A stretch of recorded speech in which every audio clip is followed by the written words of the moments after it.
मेहमानों से आपका परिचय कराते हैं। हमारे साथ निशा सेन जी हैं जो अंतर्राष्ट्रीय मामलों की जानकार हैं, काफ़ी अध्ययन करती हैं उस पर। हमारे साथ रिटायर्ड कर्नल DS गुर्जर साहब हैं, सुरक्षा मामलों के जानकार हैं। और हमारे साथ वरिष्ठ पत्रकार, राजनीतिक विश्लेषक हमारे साथी संजय कौशिक जी हैं। थोड़ी देर में हमारे साथ रिटायर्ड ब्रिगेडियर विजय सागर धीमान जी जुड़ेंगे। तो सभी मेहमानों का बहुत बहुत स्वागत, अभिनंदन। हम सबसे पहले रिटायर्ड कर्नल DS गुर्जर साहब के पास चलते हैं। गुर्जर साहब, भारत कनाडा के बीच संबंध इस तरीके के तो कभी नहीं रहे। हमारी तमाम सारी उनसे शिकायतें रहीं, उनकी हमसे कोई शिकायत हो सकती है, लेकिन जो रवैया है आतंकवाद को लेके, वो संबंध ऐसे ही रहे हैं, चाहे 1985 कनिष्क विमान दुर्घटना हो या अभी आप हाल फिलहाल ले लें।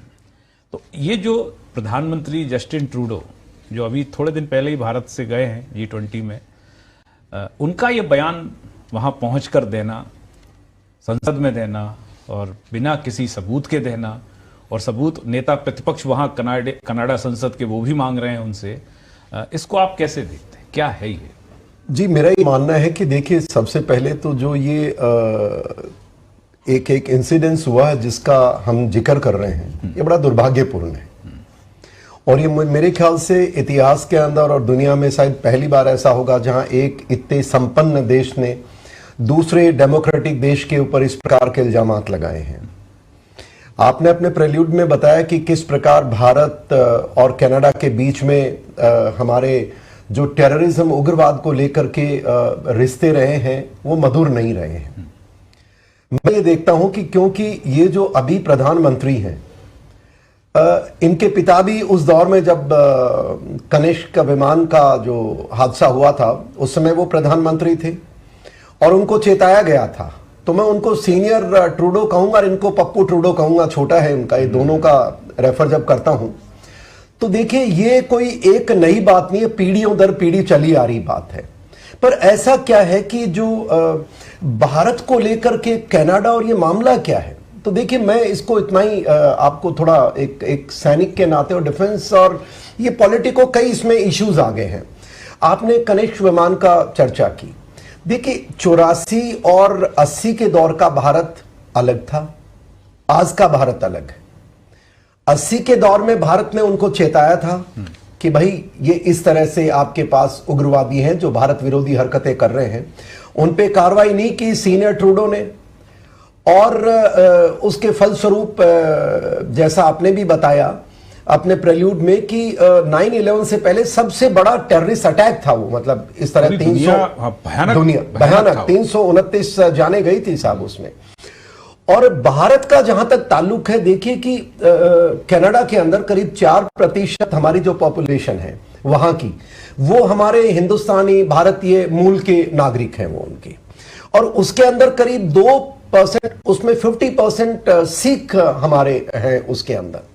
और इन दोनों की जो सबसे बड़ी बात जो इतने वर्षों से आ रही है वहां पर, क्योंकि हम सब जानते हैं सिख हमारे भारत का सम्मान है वो लोग, पर एक कुछ लोग जो खालिस्तान वाले जो उग्रवादी हैं, जो क्रिमिनल्स हैं, वो वहां पर कोई न कोई तरीके से चले गए और उसके फलस्वरूप उनकी गतिविधि कोई नई नहीं है साहब। ये आप देखिए, आज जो इनके प्रधानमंत्री ने कहा है, जो 2-3 दिन पहले जो ये स्टेटमेंट दिया कि भारत ने, और वो निजर कौन है जिसको लेकर के वो देश एक दूसरे देश के साथ राजनीतिक रिश्ते बिगाड़ दिए उसने। निजर एक आतंकी है साहब। 2021 में उसने भारत के हमारे एक नागरिक की हत्या की थी, जिसके अंतर्गत NIA ने उसको टेररिस्ट घोषित किया और हमने कनाडा से मांग की थी, नहीं दी। एक व्यक्ति विशेष के लिए ऐसा हुआ है, ये नहीं है साहब। ये एक बहुत बड़ा नैरेटिव है जो खालिस्तान के इस मोमेंट को जिंदा रखने के लिए, भारत को तोड़ने के लिए बहुत वर्षों से चला आ रहा है। ठीक, यहां चले आने के मैं क्यों कह रहा हूं, आप देखिए कि बहुत सारे 84 के बाद में, और जिस प्रकार से विभिन्न दौर के अंदर ये लोग, निजर भी तो वहां उसका असाइलम रिजेक्ट किया था उन्होंने, पता नहीं किन कारणों से रिजेक्ट करने के बावजूद उसको नागरिकता दे दी, और वो एक संगठन चलाता है जो भारत के विरुद्ध है, भारत को तोड़ने की बात करता है। तो ये बात कहीं कहीं उनके सरकारी तंत्र में इनके अंदर रमी हुई है। ये मैं कह सकता हूं पाकिस्तान का दूसरा रूप है। पाकिस्तान खुलकर के आया और इसने हमारे खालिस्तान के एक छोटे से नाम को लेकर के हमारे जिन टेररिस्ट को ये पनाह देता है, तो ये देश विरोधी काम कर रहा है। जी। अब यहां पर मैं इससे पहले कि आप आऊंगा आपके पास, अभी बहुत सारी बातें हैं जी। हमारे साथ निशा सेन जी हैं। निशा जी, आप अंतर्राष्ट्रीय मामलों की विद्यार्थी भी हैं और उस पर बहुत सारा अध्ययन करती हैं, जानकार हैं। जस्टिन ट्रूडो, इनको लेके ये 2018 में आए थे, तब भी इनको लेके कोई बहुत अच्छी राय भारत नहीं रख रहा था, और कारण साफ है कि इनके कार्यकाल में भी वही महसूस हमें हो रहा है कि जब जब इनकी सरकार से अपील की गई कि हमारे कुछ वहाँ आतंकी हैं, कुछ गैंगस्टर हैं जिन पर यहाँ मामले चल रहे हैं, 30 मामले, जो आज मारा गया है गैंगस्टर सुक्खा दुनके, उस पर 30 से ज्यादा मामले दर्ज थे और इसको भी इन्होंने इनकार कर दिया था। ऐसे में इस तरीके का बयान, और वो भी कनाडा की संसद में खड़े होके, आप इसको कैसे देखती हैं? एक दो देशों के बीच में संबंध होते हैं और बात कहने का एक तरीका होता है, कोई सबूत हैं, कोई जांच हो गई हो, कैसे देख रहे हैं आप इसको? जी बिल्कुल, तरीका जरूर होता है। और अभी हुआ क्या है, G20 में जब वो आते हैं, आने के बाद अपने घर वापस जाकर के वो पार्लियामेंट में इतना बड़ा बयान देते हैं बिना किसी सबूत के। देखिए ये हुआ क्यों? वो चाहते तो इन्वेस्टिगेशन का इंतजार कर सकते थे, वो चाहते तो डिप्लोमेटिकली इसको हैंडल कर सकते थे, लेकिन उन्होंने नहीं किया। उन्होंने खुले अपने ही घर में, अपनी ही पार्लियामेंट में बिना किसी सबूत के कह दिया, स्टेटमेंट उन्होंने दे दिया है। इसके पीछे रीजन जितना मैं देख रही हूँ कि वो चाहते थे कि ये इशू ब्लो अप हो, वो चाहते थे कि ये इशू पूरे वर्ल्ड में जाए। और देखिए इसके कंसिक्वेंसेस क्या हुए। जो उनके ही 5 आईज है, जो कहा जाता है कि उन्हीं की जो कंट्रीज है जो उनको सपोर्ट करती है, जब उन्होंने इनसे बात करी तो उन कंट्रीज ने ही मना कर दिया कि देखो, बिल्कुल अमेरिका है इसके अंदर, यूके है इसके अंदर, ऑफ कोर्स, तो उन्होंने ही मना कर दिया कि देखिए आप ये जो कह रहे हैं बिना सबूत के ये बेबुनियाद है। पहली बात तो ये।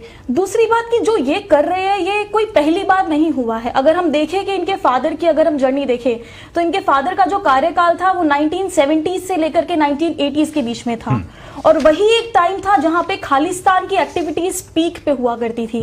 अब देखिए 84 के अंदर जो अपना ऑपरेशन जो ब्लू स्टार हुआ, आपने बताया ये प्लेन वाला क्रैश, ये सब उसी दौर में हुआ है।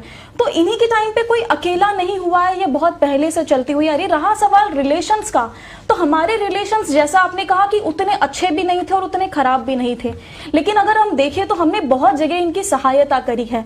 अगर हम स्पेस की बात करें तो इसरो आज भी अंतरिक्ष के थ्रू उनकी ही बहुत सारी सैटेलाइट्स को लॉन्च करता है, जो हमारी तरफ से हमने कभी उनके ऊपर ऐसा कुछ नहीं किया जैसा उन्होंने हमारे ऊपर किया है। और जैसा आपने कहा कि ये बहुत बड़ा स्टेटमेंट है, कोई कॉलेज स्टूडेंट्स के बीच में लड़ाई हो गई और दे देना, वो बात नहीं है। एक कंट्री के ऊपर उन्होंने स्टेटमेंट दिया है। लेकिन मैं आपसे समझूं, मैं संजय जी के पास जाऊं उससे पहले, कि जब भारत में किसान आंदोलन चल रहा था, ये हमारी अंदरूनी एक तरीके से राजनीति थी, समस्या थी, हमने कानून बनाया, सरकार ने, वो नहीं पसंद आया किसानों को, आंदोलन चल रहा था।